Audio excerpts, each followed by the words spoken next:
केंद्र की ओर से लाए गए नए कृषि कानून जब से आए हैं तब से किसान इसका विरोध कर रहे हैं।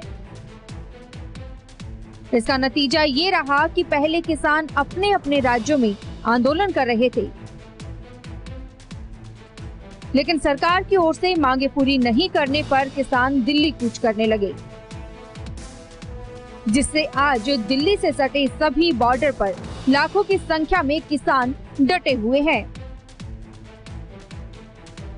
जिसके चलते किसान आंदोलन का रविवार को 18वां दिन रहा।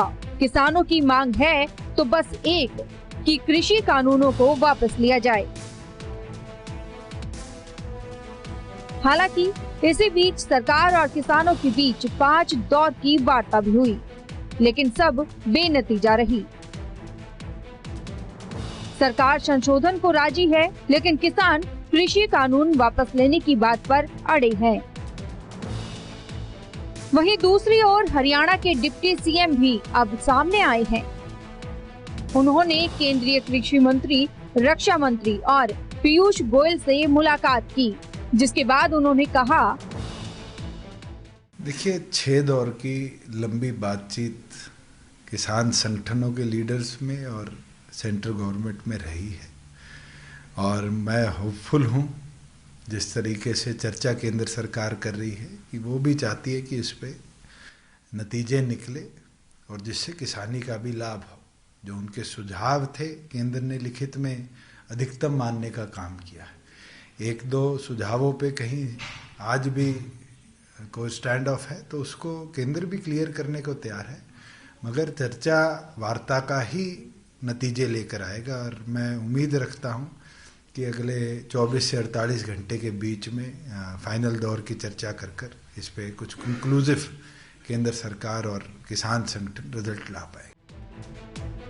वहीं इस आंदोलन को लेकर सियासत तब तेज हुई जब केंद्रीय रेल मंत्री पीयूष गोयल का बड़ा बयान सामने आया।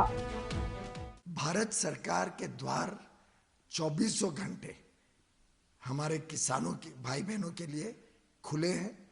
मैं समझता हूं अगर ये किसान आंदोलन माओवादी और नक्सल ताकतों से मुक्त हो जाए तो हमारे किसान भाई बहन जरूर समझेंगे कि किसान के बिल उनके हित में है, देश हित में है। और अगर उनको फिर भी कोई भ्रम हो, कोई शंका हो तो हमारे द्वार 24 घंटे खुले हैं चर्चा के लिए। मुद्दे से चर्चा होनी चाहिए, हर प्रावधान पे चर्चा के लिए सरकार तैयार है। केंद्रीय मंत्री पीयूष गोयल के बयान के बाद मामला तूल पकड़ता जा रहा है। वहीं दुष्यंत चौटाला के बयान को लेकर आरजेडी प्रवक्ता मनोज झा का भी बयान सामने आया है। साथ ही किसान नेता कुलदीप सिंह ने क्या कुछ कहा वो भी सुनिए आप। भारत सरकार के द्वार 24 घंटे हमारे किसानों के भाई बहनों के लिए खुले हैं।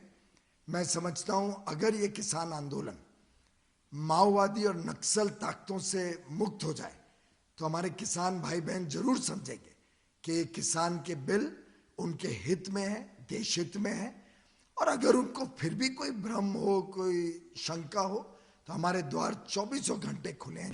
आज भी कोई स्टैंड ऑफ है तो उसको केंद्र भी क्लियर करने को तैयार है, मगर चर्चा वार्ता का ही नतीजे लेकर आएगा और मैं उम्मीद रखता हूँ कि अगले 24 से 48 घंटे के बीच में फाइनल दौर की चर्चा कर इस पे कुछ कंक्लूसिव केंद्र सरकार और किसान संगठन रिजल्ट ला पाए। कि सरकार की नीयत और नीति कैसी है, वो इस संघर्ष को मतलब के जुड़ा है खुर्द-बुर्द करने के लिए, इसको हटाने के लिए वो नई नई साजिशें रच रही है।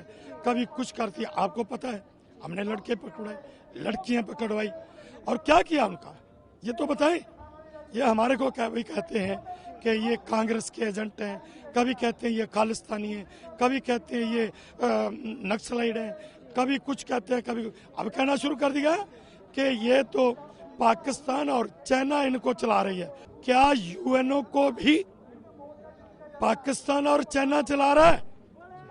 वो हमारे हक में बोल रहा है कि किसानों के साथ ज्यादती हो रही है, धक्के हो रहे हैं, इनकी जो मांगे हैं मानी जाए तो ये नहीं मान रहे। तो मैं यही पूछना चाहता हूँ, एक ही सवाल है कि उसका जवाब दे दे कि क्या यूएनओ को पाकिस्तान और चाइना चला रहा है? तमाम बयानबाजियों के बाद मामला बढ़ता जा रहा है, लेकिन समाधान नहीं निकल पाया। वहीं अपनी मांगों पर अड़े किसानों ने 14 दिसंबर की भूख हड़ताल की चेतावनी दी है, जिसके बाद केंद्रीय मंत्री नरेंद्र सिंह तोमर और सोम प्रकाश ने किसानों के मुद्दे पर गृह मंत्री अमित शाह से उनके आवास पर मुलाकात की। अब कयास लगाए जा रहे हैं कि किसानों से एक बार फिर से सरकार बैठक कर सकती है। देखने वाली बात ये होगी कि छठे दौर की अगर बैठक सरकार करती है तो क्या समाधान निकल पाता है या नहीं। Bureau report JK 24/7 news.